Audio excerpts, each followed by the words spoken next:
Hello friends, welcome to Jagannath risers.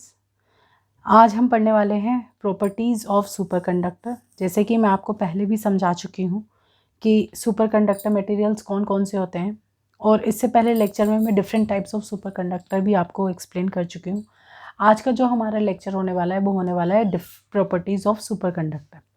जैसा कि हम सब लोग जानते हैं, जैसा कि मैंने अपने प्रीवियस लेक्चर्स में आप लोगों को एक्सप्लेन किया है कि सुपरकंडक्टर क्या होता है। सुपरकंडक्टर एक कंडक्टर होता है जिसका रेजिस्टेंस हमारा ज़ीरो होता है या कंडक्टिविटी हमारी इनफाइनाइट होती है एक पर्टिकुलर टेम्परेचर के बाद। तो वो हमारे होते हैं, वो मटेरियल ऐसे सुपरकंडक्टर बिहेव करते हैं।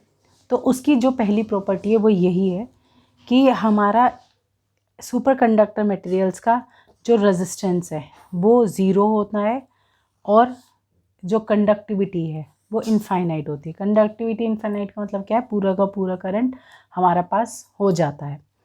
अब क्या होता है दोस्तों, जैसे ये हमने इस एक्सिस पे लिया रेजिस्टेंस, इस एक्सिस पे लिया टेम्परेचर।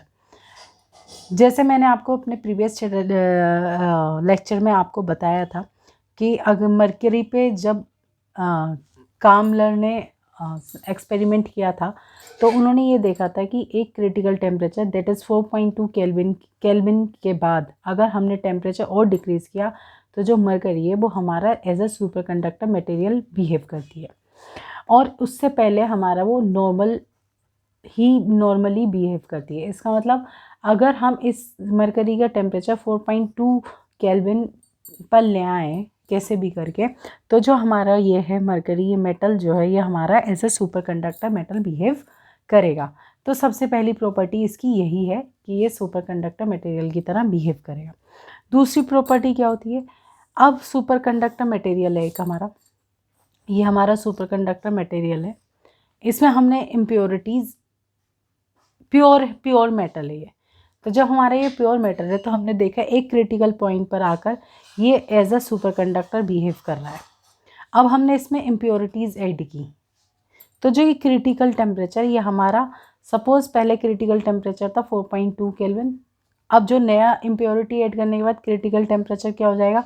सपोज़ 3.2 क्या हो जाएगा? सपोज़ 3.2 हो जाएगा।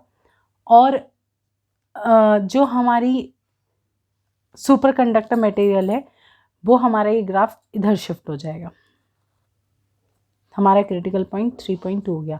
हमने इसमें और इम्प्योरिटीज़ ऐड की तो हमारा जो क्रिटिकल टेम्परेचर हो जाएगा वो 2.2 केल्विन हो गया। मतलब ये जो हमारा सुपरकंडक्टर मटेरियल है और इधर शिफ्ट हो जाएगा और क्रिटिकल टेम्परेचर ही हो गया। सपोज़ क्रिटिकल टेम्परेचर हमने और इम्प्योरिटीज़ ऐड की, इसमें और इम्प्योरिटीज़ ऐड की और हमारा एक स्टेज ऐसे है जब क्रिटिकल टेम्परेचर हमारा 0 केल्विन हो गया।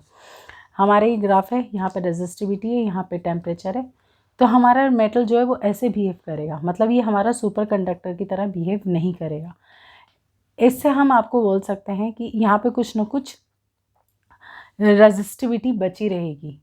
तो इससे हम बता सकते हैं कि जैसे जैसे हम इम्प्योरिटीज़ ऐड करते हैं कंडक्टर मटेरियल अपनी प्रॉपर्टीज़ को छोड़ता जाता है, डिमिनिश करता जाता है, एलिमिनेट करता जाता है।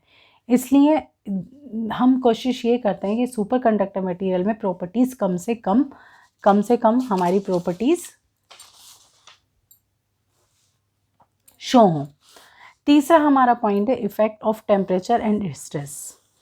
इफेक्ट ऑफ टेम्परेचर और स्ट्रेस को हम कैसे एक्सप्लेन कर सकते हैं? देखिए, हमारी ये हमने यहाँ पे लिया रेजिस्टिविटी, ये है हमारा टेम्परेचर, ये हमारा एक मेटल है, इसमें हमने कितना भी क्रिटिकल टेम्परेचर लगा दिया तो ये हमारा मेटल नॉर्मली बिहेव करेगा। क्यों? क्योंकि यहाँ पे 0 केल्विन पर भी हमारी कुछ ना कुछ रेजिस्टिविटी इस मेटल में है।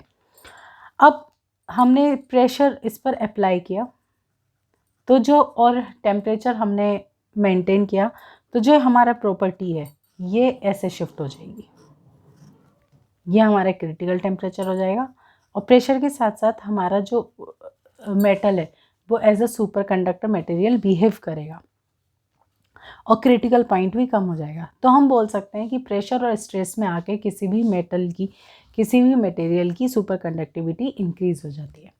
नेक्स्ट पॉइंट हमारा क्या है? Persist current. परसिस्ट करंट क्या होता है?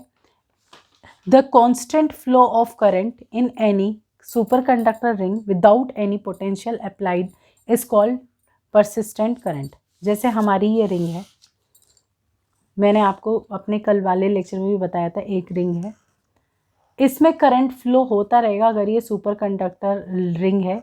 क्यों? क्योंकि इसकी रेजिस्टिविटी क्या है? हमारी ज़ीरो है, तो करंट रुकेगा नहीं। अब जब रेजिस्टिविटी हमारी ज़ीरो है तो इसमें कोई भी लॉस एनर्जी का नहीं होगा और करंट हमारा without any potential difference flow होता रहेगा। बहुत सालों तक, कई सालों तक, कई हज़ार सालों तक हमारा करंट फ्लो हो सकता है, क्योंकि रेजिस्टिविटी ज़ीरो है, कंडक्टिविटी हमारी क्या है? इनफाइनाइट है। तो इसमें इसमें क्या होता है, सुपरकंडक्टर मटेरियल में कोई भी लॉस नहीं होता है एनर्जी का और एक्सट्रीमली लेस रेजिस्टेंस होता है। तो दोस्तों आज हमने 4 प्रॉपर्टीज़ आपसे सुपरकंडक्टर की शेयर की हैं। पहली, ज़ीरो इलेक्ट्रिकल रेजिस्टेंस और इनफाइनाइट रेजिस्टिविटी। दूसरा, effect of impurity on superconductor materials. Next, effect of temperature, effect of pressure on superconductor stress, effect of pressure and stress of superconductor material और persistent current. जैसे कि हमें पता है कि किसी भी मेटल का रेजिस्टेंस अगर ज़ीरो हुआ तो इसमें current without any loss transmit हो सकता है। तो दोस्तों आज हमने 4 प्रॉपर्टीज़ सुपरकंडक्टर की पढ़ी हैं। नेक्स्ट लेक्चर में हम इसकी और प्रॉपर्टीज़ के बारे में भी डिस्कस करेंगे। Till then, thank you.